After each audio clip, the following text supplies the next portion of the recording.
네, 안녕하세요. 저번 시간에 에너지 전환에 대해서 배웠죠? 오늘은 그거에 이어서 에너지 보존이랑 효율에 대해서 배워볼게요. 먼저 에너지의 총량에 대해서 얘기를 할 건데요. 네, 저번 시간에 배웠던 내용이 뭐냐면 에너지가 여러 가지 다른 에너지로 전환된다는 거였죠? 그래서 몇 가지 종류의 에너지를 나열했었고, 그것들이 서로 어떻게 변하는지, 그게 어떤 현상인지까지 얘기를 했죠. 그쵸? 그래서 다양한 사례를 스스로 설명을 할 수 있어야 돼요. 알겠죠? 그 다음은 이제 에너지가 양으로 나타낼 수 있어요. 우리 당연히 에너지가 많고 적고 이런 걸 얘기할 수 있으니까 그거를 수치로 표현할 수 있겠죠? 단위도 우리 뭔지 배웠어요. 줄도 있었고, 그 다음에 또 뭐가 있었죠? 네, 뉴턴이랑 미터 곱한 것도 있었고요. 그 다음에 일상생활에서 많이 쓰는 킬로칼로리도 있었죠. 그쵸? 근데 이제 에너지가 전환이 된다고 배웠는데, 전환이 되면은 양은 어떻게 될까? 한번 생각을 해볼 수 있겠죠. 그쵸? 뭐 양이 그대로인지 늘어나는지 줄어드는지 이렇게 우리가 얘기를 해볼 수 있을 거예요. 그래서 결론부터 얘기를 하면 에너지의 양은 변하지 않아요. 좀 더 정확히 얘기하면 에너지의 총량은 변하지 않는 거예요. 알겠죠?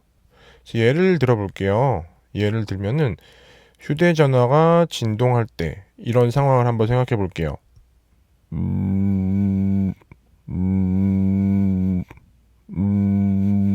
네, 진동을 한다는 거는 뭐 전화 오거나 아니면 뭐 메시지가 오거나 아무튼 여러 가지 상황이 있는데 그때 당연히 배터리를 사용하겠죠. 그래서 화학 에너지를 써요. 근데 이거는 당연히 배터리의 화학 에너지죠. 그래서 이게 진동을 하게 하는 건데 진동한다는 건 휴대폰이 움직이는 거죠. 그렇죠? 그래서 운동 에너지가 되고요. 그 다음에 지금 소리를 일부러 집어넣는데 그거는 소리 에너지도 있다는 거를 알려주고 싶어서 그랬던 거예요. 굳이 소리를 집어넣은 이유가. 그 다음에 뭐 우리가 일상생활에서 휴대폰을 사용하면서 많이 느끼지는 않지만 진동이 한 10시간 동안 계속 된다고 해보세요. 그럼 당연히 어떻게 될까요? 열도 날 거예요. 그쵸? 그리고 또 하나, 우리 휴대폰 사용하면서, 진동만 울리고 화면은 안 켜지는 경우도 있나요? 저는 지금까지 사용하면서 없었던 것 같아요. 화면은 안 켜지는데 진동만 울리는. 네, 그래서 화면도 같이 켜지죠? 그래서 빛 에너지도 생길 거예요. 그 다음에 뭐, 여기 없는 다른 무언가가 또 있을 거고요. 있을 수도 있고요. 없을 수도 있고요. 그쵸? 그래서 이제 화학 에너지가 이 여러 가지 에너지들로 바뀐 건데 화학 에너지랑 이 나머지 것들 바뀐 것들 전부 다 합한 거 얘네들의 양이 어떨까요? 양은 똑같겠죠, 당연히. 똑같아야 되지 않을까요? 그렇죠? 네, 다음 넘어갈게요. 그 다음 이제 에너지 보존 법칙 볼게요. 지금까지 한 얘기가 에너지 보존 법칙의 좀 도입부죠. 그래서 이제 우리가 저번 시간부터 계속 얘기했던 게 에너지는 다른 형태로 전환이 가능해요. 그쵸? 얘도 많이 배웠죠? 근데 전환 가능하다 그랬지 없던 게 생긴다고는 안 했어요. 네, 이게 무슨 말이냐? 한 번 더 얘기해 볼게요. 전환 가능하다 그랬지 있던 게 없어진다고도 안 했어요. 네, 이제 좀 눈치를 챌 수 있겠죠? 그래서 예를 들어서 10만큼의 에너지가 11만큼으로 전환될 수 없어요. 즉 증가할 수 없다는 소리죠. 그 다음에 10만큼의 에너지가 9만큼으로 전환될 수도 없어요. 감소하지도 않는다는 소리예요. 그래서 10만큼의 에너지는 꼭 10만큼으로 전환이 돼요. 알겠죠? 이제 결론을 내릴 수 있어요. 그래서 에너지는 여러 가지 형태로 전환될 수 있지만 새롭게 생겨나거나 소멸되지 않아요. 네. 그 다음에 이거를 다시 말하면 전체 양이 항상 일정하게 보존된다는 거죠. 그렇죠? 생기거나 소멸되지 않으니까 전체 양은 당연히 일정하겠죠. 그렇죠? 그래서 여러 가지 형태로 전환되는 건 우리가 저번 시간부터 계속 얘기했던 거예요. 그렇죠? 근데 새롭게 생겨나지 않고 소멸되지도 않아요. 근데 이걸 다시 말하면 전체 양은 항상 일정하게 보존된다는 거죠. 그렇죠? 그래서 누가 에너지 보존 법칙이 뭐냐라고 물어보면 에너지는 여러 가지 형태로 전환될 수 있는데 전체 양은 항상 일정하게 보존된다. 이렇게만 얘기하면 충분해요. 전체 양이 일정하게 보존된다는 말 속에 생기거나 소멸되지 않는다는 말도 포함된 거잖아요. 그렇죠? 그래서 이게 중요한 거고요. 네, 이거를 에너지 보존 법칙이라고 한다. 네, 이해되셨어요? 다음은 에너지 효율에 대해서 배워볼게요. 네, 우리 일상생활에서도 효율이란 말을 종종 써요. 근데 얼마나 효과적이냐를 나타내는 그런 비율이겠죠? 그래서 먼저 에너지를 공급해서 우리가 일을 할 수 있어요. 갑자기 일이 나오는데 이 여기서 일은 뭐냐면 그 일상생활에서 말하는 직업은 아니에요. 알겠죠? 물리에 나오는 일인데 이거는 다른 물체에 에너지를 전해준다는 뜻이에요. 그런데 이제 공급한 모든 에너지가 항상 유용하게 사용되지는 않아요. 그게 무슨 말이냐면 일을 한다는 게 다른 물체에 에너지를 전해준다는 거라고 했었죠. 근데 나는 100만큼 에너지가 있는데 다른 물체한테 최소한 70을 주고 싶어요. 근데 그게 불가능할 수도 있죠. 네, 막 50만 줄 수 있거나 이런 상황이 있을 수 있어요. 그렇죠? 그래서 이제 에너지가 얼마나 유용하게 사용됐는지를 구해해 봐야겠어요, 우리가. 그래서 에너지 효율을 어떻게 계산하는지 얘기해 볼게요. 당연히 공급된 에너지가 있을 거고 사용된 에너지가 있을 거예요. 그죠? 그거를 나눠주면 되는 거예요. 공급된 에너지 분의 사용된 에너지. 근데 이거를 계산하면 어떨까요? 공급된 에너지가 무조건 더 크거나 같겠죠? 그쵸? 사용된 게 더 많지는 않겠죠? 공급된 것보다. 네, 100만큼 줬는데 120을 갑자기 사용하고 이런 건 말이 안 되죠? 이거는 1보다 작은 숫자예요. 근데 효율이라는 건 보통 비율인데 우리 퍼센트 그걸로 나타내기 때문에 100을 곱해줘야 돼요. 알겠죠? 네, 됐고요. 예를 하나 들어볼게요. 예를 들어서 100줄의 에너지를 공급받아서 60줄만큼의 일을 했다. 면은 효율이 얼마일까요? 뭐 이거 계산해야 되나요? 효율은 100분의 60에다가 네, 100을 곱하면 되겠죠? 이거 하면 얼마죠? 너무 어렵네. 네, 60%겠죠. 너무 쉽. 네, 이번에는 열 기관과 열 효율에 대해서 얘기해 볼게요. 네. 먼저 열 기관이 뭔지를 얘기해 볼게요. 우리 중학교 때 그 기술 시간에 공부를 열심히 했던 친구들은 뭔지 기억이 날 수도 있어요. 근데 기억이 안 나더라도 걱정 안 해도 돼요. 그래서 열기관이라는 건 뭐냐면 정의가 이렇게 돼요. 연료를 연소시켜서 이제 고온이나 고압의 연소 가스를 만들어요. 네. 즉 이제 뭔가 데우면은 가스가 생기겠죠? 예를 들어 물을 끓인다든가 이러면 수증기가 생기잖아요. 그쵸? 근데 그 연소 가스가 팽창하는 힘을 이용해서 우리 보통 그 물 같은 경우 생각해봐도 액체일 때보다 기체일 때가 훨씬 더 부피가 크죠? 그리고 액체에서 기체가 될 때 팽창을 하겠죠. 주전자 뚜껑도 달그락달그락 거리는 소리가 나죠? 물을 끓일 때. 그쵸? 근데 그거를 엄청 가열을 하면 팽창하는 힘이 세겠죠. 그거를 이용해서 피스톤을 움직이면은 동력을 얻을 수 있어요.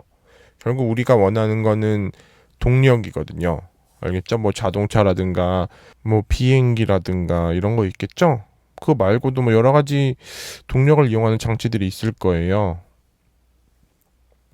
그래서 이런 게 열기관이고 열기관에서 에너지 전환이 어떻게 되는지 한번 얘기를 해볼게요. 어떤 에너지를 사용할까요? 위에 내용 보면 연료를 연소시킨대요. 연료의 연소는 어떤 걸 사용하는 거죠? 네, 연료의 화학 에너지겠죠? 그쵸? 화학 에너지가 어떤 에너지로 전환이 되나요? 당연히 고온 고압이 되려면 열 에너지겠죠. 그쵸? 이걸 통해서 동력을 얻는 거죠. 그쵸? 그거는 바로 일이라 그래요. 우리가 앞에서 배웠는데 일을 하면은 사실 아무 에너지다 얻는 게 아니고 보통은 역학적 에너지를 얻는 거예요. 알겠죠? 뭐 움직이게 한다든가 이런 식으로. 알겠죠? 그 다음 열기관의 종류를 볼게요. 먼저 증기기관 볼게요. 증기기관은 석탄을 사용하는 거예요. 증기기관이 인류 역사에서 엄청 대단한 그런 발명이죠. 네. 사실 증기기관이 없었으면 지금처럼 우리가 살지 못했을 수도 있어요. 그렇죠? 그 다음은 가솔린 기관이라는 건데 개인적으로 이거는 왜 교과서에서 가솔린이라 부르는지 모르겠어요. 막 게르마늄 이런 거는 저마늄이라 부르고 이러는데 물론 그 원소들은 전부 화학회에서 바꾼 거예요, 이름을. 근데 이 가솔린은 화학회에서 다루지 않는 거기 때문에 안 바꾼 것 같아요. 네, 생명과학 용어도 많이 바뀌었는데 근데 이 가솔린은 물리학회에서 별로 관심이 없나 봐요. 네, TMI였고요. 네, 가솔린 기관은 휘발유를 사용해요. 네. 그 다음 디젤 기관이라는 게 있는데 얘는 경유라는 걸 사용해요. 뭐 약간 상식적인 내용일 수도 있는데 뭐 그냥 그런가 보다 하면 돼요. 근데 얘네들이 효율이 좀 달라요. 제일 효율이 좋은 거는 디젤 기관이에요. 그 다음은 가솔린 기관이고요. 그 다음이 증기 기관이에요. 네, 다음은 열 효율에 대해서 얘기해 볼게요. 우리 앞에서 열 말고 에너지 효율에 대해서 얘기했죠? 근데 이것도 크게 다르지 않아요. 자, 앞에서 배운 거는 에너지 효율인데 그거 기억나세요? 한 10분 전에 했나요? 네, 에너지 효율은 다시 한번 얘기해 볼게요. 공급된 에너지 분의 사용된 에너지에다가 곱하기 100을 한 거죠? 그쵸? 열 효율도 거의 똑같아요. 당연하죠? 그래서 이제 열기관의 에너지 효율을 구하면 되는 거예요. 열기관도 에너지를 전환해주는 그런 기관이죠. 그렇죠? 네. 그러니까 그거의 에너지 효율을 구하면 그거를 열 효율이라고 부를 수 있는 거예요. 그래서 이거를 구해볼게요. 먼저 열 효율은 보통 소문자 2로 많이 써요. 다른 효율들도 보통 소문자 2를 많이 써요. 영어 단어 그 efficiency라는 거 아세요? 네, 그건데 아무튼 그렇고요. 그래서 이거는 먼저 분모에는 열기관에 공급된 에너지가 와야겠죠, 당연히. 열기관의 에너지 효율이니까. 그렇죠? 근데 이거는 보통 Q1로 많이 나타내요. Q가 보통 열량을 나타낼 때 많이 쓰는 문자예요. 대문자 Q가. 알겠죠? 그 다음 분자에는 열기관이 하는 일. 이게 바로 사용된 에너지겠죠. 일은 W로 많이 나타내고요. 네, 여기다가 곱하기 100을 한 게 열 효율이에요. 알겠죠? 네, 그래서 이거는 아마 여러분들이 혹시 문제집 같은 걸 좀 풀어보면 효율 구하는 문제들이 있을 거예요. 대부분 다 난이도가 높지 않은 문제들이에요. 알겠죠? 네, 그 다음에 열 효율 하면은 많이 보는 그림이 하나가 있어요. 그거에 대해서 간략히 얘기를 해볼게요. 먼저 여기 고열원이라는 게 있는데 이제 이게 뜨거운 그런 걸 상상하면 돼요. 네, 생긴 게 이렇지는 않아도 되는 거예요. 알겠죠? 이거는 생긴 모양을 나타내는 게 아니고 그 열기관에서 일어나는 일의 과정을 나타낸 모식도예요. 생긴 게 이렇다는 게 아니에요. 알겠죠? 그래서 고열원이 있고요. 당연히 저열원도 있을 거예요. 뜨거운 부분이 있고 안 뜨거운 부분이 있을 거예요. 네. 온도 차이가 난다는 소리예요. 알겠죠? 근데 고열원에서 이제 에너지를 줘야겠죠. 그 에너지니까 열 에너지인데 그 양을 Q1이라고 할게요. 방금 전에 했었죠? 근데 얘가 열기관을 이제 열기관으로 가는 거죠. 그쵸? 이 에너지가 열기관으로 가게 되면 열기관에서 W만큼의 일을 해요.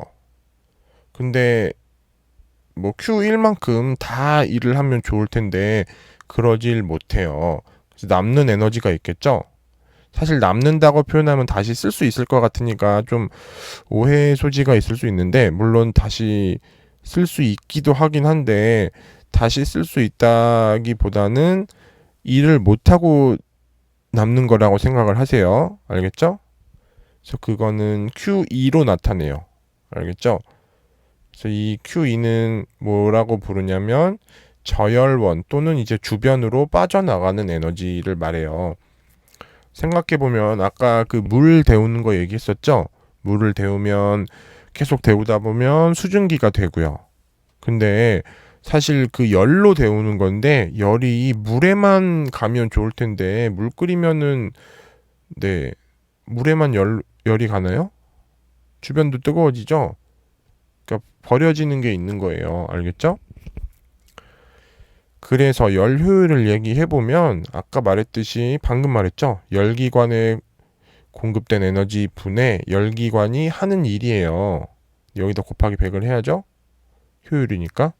근데 이제 우리 Q1이 뭐랑 똑같냐면은 이 왼쪽에 그림을 보면은 W랑 Q2를 더한 거랑 똑같겠죠? 왜 똑같죠? 뭐 때문에? 그냥 외우지 마세요. 아까 처음에 우리 얘기한 게 뭐죠? 처음은 아니고 초반부에 에너지 보존 법칙 얘기했죠. 그럼 에너지 보존 법칙에 따르면 에너지가 다른 형태로 전환이 되는데 더 생기거나 없어지면 안 돼요.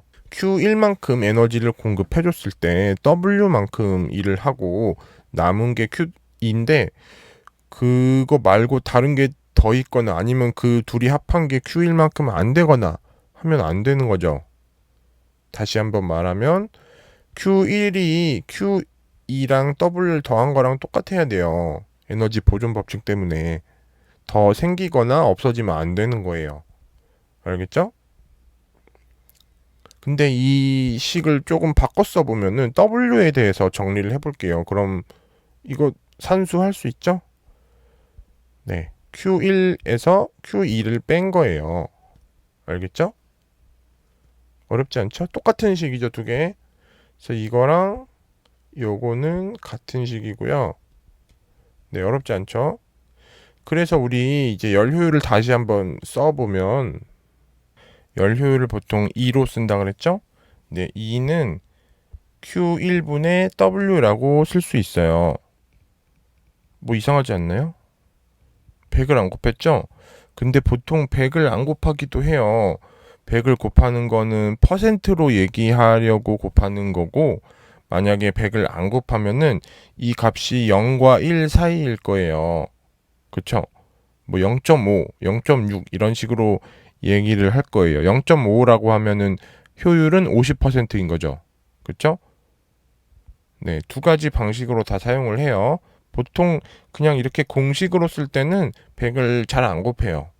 알겠죠? 두 개가 같은 거라는 걸 이해해야 돼요. 알겠죠? 그 다음에 우리 위에서 W를 Q1 빼기 Q2라고 얘기를 할 수 있다는 걸 알게 됐죠?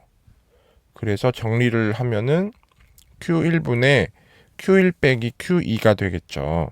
그쵸? 이렇게도 쓴다는 거예요. 물론 이거는 문제를 좀 풀어봐야 더 알 수 있겠죠? 우선 저번 시간에 하다만 빈칸 채우기랑 문제 풀이를 해볼게요. 네, 여기 4번부터 할 차례죠. 우리 오늘 한 법칙 이름이 뭐였죠?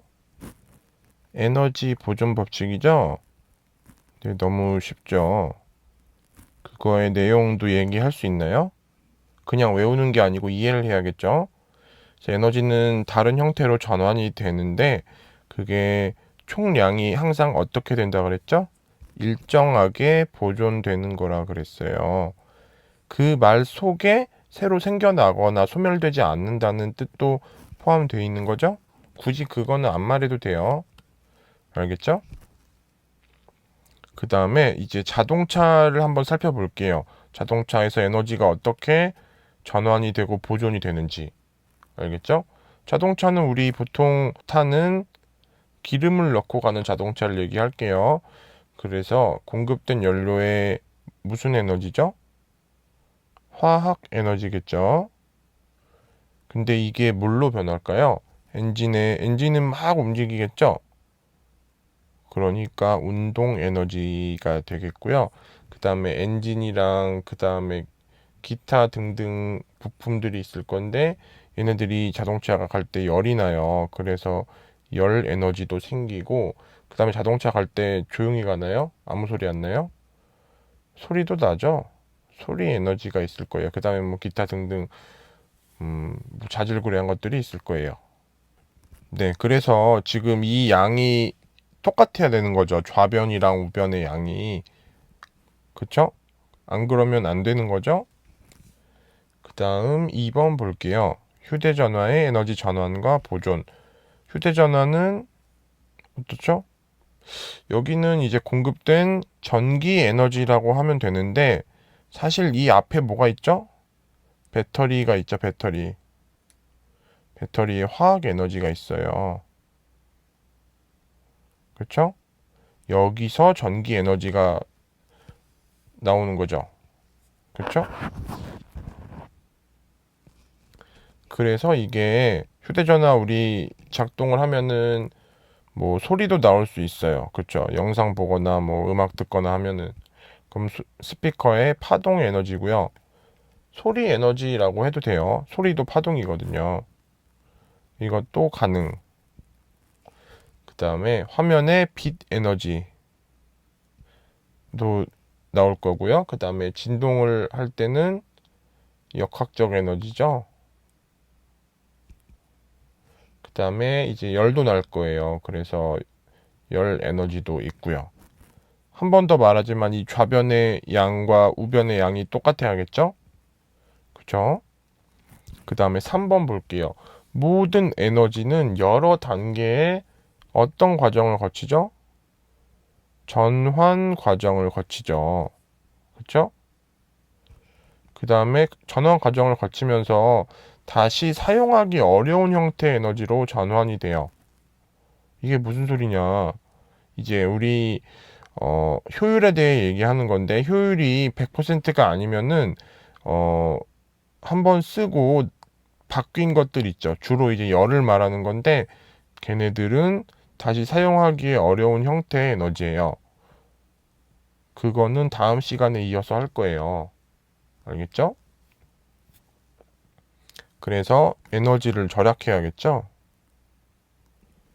그 다음에 효율적으로 사용하는 게 중요합니다. 알겠죠? 이제 문제를 풀어볼게요. 기본 문제 1번. 다음은 영상이 재생되는 휴대전화에 대한 설명이다. 휴대전화에 공급된 전기 에너지에 의해 영상이 재생될 때 화면에서 빛이 방출되고 이거는 전기 에너지가 빛 에너지로 바뀐 거겠죠? 그러니까 기억보기 맞고요. 그 다음에 니은 스피커에서 소리가 나며 이거는 소리 에너지로 바뀐 거죠? 니은 보기 보면은 소리 에너지로 전환됐다고 했는데 빛 에너지가 바뀐 게 아니죠? 전기 에너지가 바뀐 거죠. 그래서 이게 빛이 틀린 거고요. 그래서 니은 틀렸고요.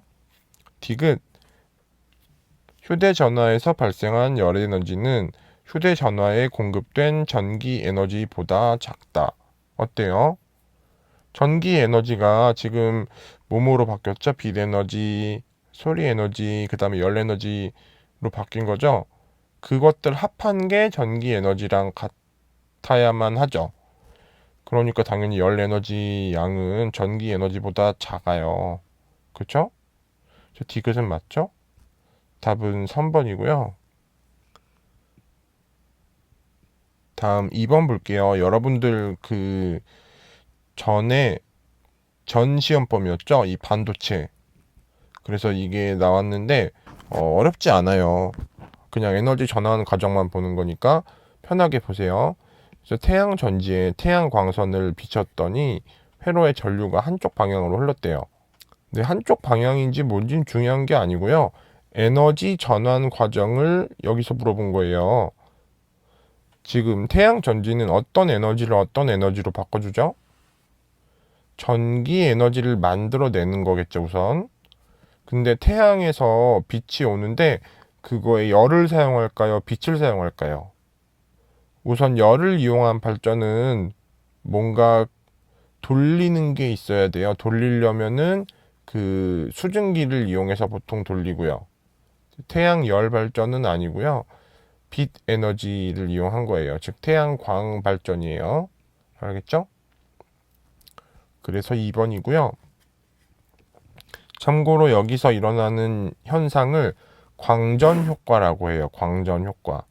나중에 물리를 선택하면 배울 거예요. 광전 효과. 이게 빛이 전기가 되는 그런 현상이에요. 알겠죠? 아인슈타인이 이걸로 노벨상을 받았어요. 알겠죠? 그 다음 3번 문제 볼게요. 철수가 그네를 타고 A, B, C 사이를 왕복 운동하는 모습인데요. A와 C는 철수의 최고점이고 B는 철수의 최저점이에요. 네, 계속 움직이는 건데 당연히 이때도 에너지는 보존이 되겠죠. 그렇죠? 그 다음에 문제 끝부분에 뭐라고 돼 있냐면 단 모든 마찰 및 공기 저항은 무시한다. 이 말이 의미하는 게 뭐냐면 혹시 아세요? 역학적 에너지가 보존된다는 소리예요. 알았죠? 우리 앞에서 배운 건 그냥 에너지 보존이죠. 전체 에너지들 다 뭐 어떻게 변했든 간에 전체 양은 안 변한다는 건데 지금 여기 나온 마지막 부분의 말은 역학적 에너지가 보존된다는 거예요. 즉 운동 에너지랑 포텐셜 에너지가 서로 간에만 변하고 다른 걸로 안 바뀐다는 소리예요. 알겠죠? 참고로 포텐셜 에너지는 높은 점에서 더 크죠. 그래서 A점과 C점에서 포텐셜 에너지가 클 거고요. B점은 포텐셜 에너지가 작을 거예요. 그러면 역학적 에너지가 보존된다는 걸 알았으니까 B점은 포텐셜 에너지가 작은 대신에 운동 에너지가 크다는 것도 알 수 있겠죠? 그렇죠?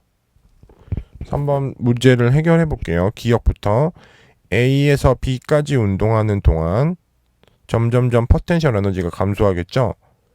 그러면 포텐셜 에너지, 운동 에너지 더한 게 계속 보존이 되니까, 즉 일정해야 되니까 운동 에너지는 증가해야겠죠. 그리고 이렇게 생각 안 해도 A에서 B로 가는 동안은 어떻게 돼요? 더 빨라지죠? 운동 에너지는 빠를수록 큰 거예요. 알겠죠?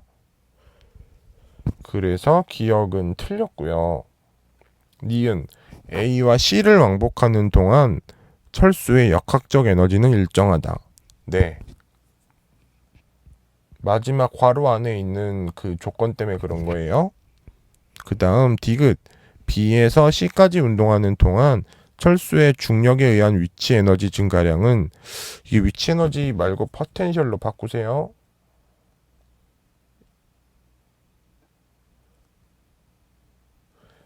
증가량은 철수의 운동 에너지 감소량보다 크다. 어떨까요?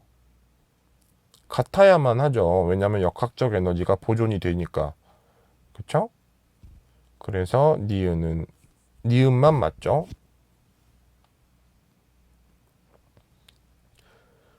다음 4번 문제 볼게요. 스켈레톤 선수가 썰매를 타고 트랙을 빠른 속력으로 내려가는 모습이래요. 그래서 속력이 A 구간에서는 증가하고 B 구간에서는 감소한대요. 네. 속력은 어떤 에너지랑 상관 있죠? 운동 에너지랑 상관이 있어요. 즉 운동 에너지가 A에서 증가하고 B에서 감소한다는 소리예요. 알겠죠? 그래서 기억부터 볼게요. 위치 에너지, 위치 에너지란 말 안 쓰니까 전부 다 포텐셜로 바꿔주세요. 포텐셜 에너지는 출발선에서가 결승선에서보다 크다. 어떨까요? 출발선이랑 결승선 어디가 더 높아요? 당연히 출발선이 높죠? 그러니까 출발선이 결승선보다 큰 거 맞죠? 기억 맞고요. 니은 A에서 포텐셜 에너지가 운동 에너지로 전환된다. 지금 A 구간에서는 속력이 증가한다 그랬죠? 왜 증가하죠? 정확히 말해보세요. 우선 속력이 증가한다는 건 운동 에너지가 증가한다는 거죠. 근데 운동 에너지가 어디서 왔길래 증가를 해요? 포텐셜 에너지가 감소했기 때문이죠. 포텐셜 에너지가 운동 에너지로 바뀐 거예요. 알겠죠? 그래서 니은은 맞고요. 디귿 B에서 역학적 에너지는 감소한다. B 구간은 속력이 감소한다 그랬죠? 즉 운동 에너지는 감소해요. 그렇죠? 근데 B 구간은 오르막길도 아니고 내리막길도 아니고 평지죠. 그렇죠? 그러면은 그 포텐셜 에너지는 그대로죠. 높이가 안 변하니까. 그러면 포텐셜 에너지는 그대로고 운동 에너지가 감소하죠. 역학적 에너지는 두 개의 합이니까 감소하겠죠? 네. 그래서 이건 다 맞아요. 다음 5번 볼게요. 장난감 자동차의 작동에 대한 설명이래요. 건전지로부터 전기 에너지가 공급되면은 경고등이 켜지고, 즉 빛 에너지겠죠? 전동기에 연결된 바퀴가 회전하여 자동차가 움직인다. 역학적 에너지죠? 운동 에너지. 그래서 기억부터 볼게요. 건전지에서는 화학 에너지가 전기 에너지로 전환된다. 맞죠? 니은 경고등에서 사용된 전기 에너지는 건전지로부터 자동차에 공급된 전기 에너지보다 작다. 맞나요? 이게 무슨 말이냐면 건전지로부터 자동차에 전기 에너지가 공급이 되잖아요. 근데 그걸 경고등이 다 쓰지 않죠. 그쵸? 바퀴를 움직이는데도 쓸 거고, 자동차 안에 뭐 에어컨이 켜져 있으면 거길로도 갈 거고, 뭐 여러 군데 쓰이겠죠? 그 말을 한 거예요. 경고등 거가 당연히 자동차에 공급된 전기 에너지보다 작겠죠. 그 중에 일부를 쓰는 거니까. 그래서 니은은 맞죠? 디귿 전동기에서는 전기 에너지가 운동 에너지로 전환된다. 전동기가 모터죠, 모터. 네, 이게 전동기가 하는 일이죠. 디귿 맞고요. 그래서 답은 5번. 다음 6번 볼게요. 요새 이제 많이 학생들이 흥미를 갖고 있는 것 중에 하나인 드론이에요. 드론 해봤나요? 네, 좀 하다 보면 되게 재밌어요. 근데 요새는 시국 때문에 할 수가 없어요, 이거를. 아무튼 그렇고요. 그래서 이제 드론 4개가 있다고 해요. 여기에 전동기에 의해 날개가 회전하면서 비행한대요. 가는 전동기에 의해 날개가 회전하는 거니까 당연히 전기 에너지가 운동 에너지로 바뀌는 거죠. 기억 맞고요. 그 다음 니은 볼게요. 나부터 보면은 배터리를 충전하는 거예요. 배터리는 충전되면은 화학 에너지가 늘어나겠죠. 근데 그게 왜 늘어나죠? 어떤 것 때문에? 배터리 충전하려면 꼽아야죠. 전원을 꼽아야죠. 그거는 전기 에너지를 얻는다는 소리죠. 전기 에너지가 화학 에너지로 바뀌는 거죠. 니은 틀렸죠. 열 에너지 아니죠. 물론 열 에너지도 발생을 해요. 충전할 때 뜨거워지죠. 그쵸? 근데 열 에너지로 충전하는 건 아니잖아. 그쵸? 다음 디귿 볼게요. 다에서 전기 에너지가 빛 에너지로 전환된다. LED를 켠대요. LED를 켜려면은 당연히 회로가 있어야 되는데 거기 전기 에너지가 있어야겠죠. 전기 에너지가 빛 에너지로 바뀌는 거겠죠. 디귿은 맞네요. 네, 답은 4번이고요. 네, 다음 강의에서는 그 프린트 이 뒷부분이 있는데 거기에 빈칸 채우고 문제를 풀어볼게요. 오늘 한 내용 대부분이 거기에 주제니까 오늘 한 거 시간 될 때 복습 한번 해보세요. 수고하셨습니다.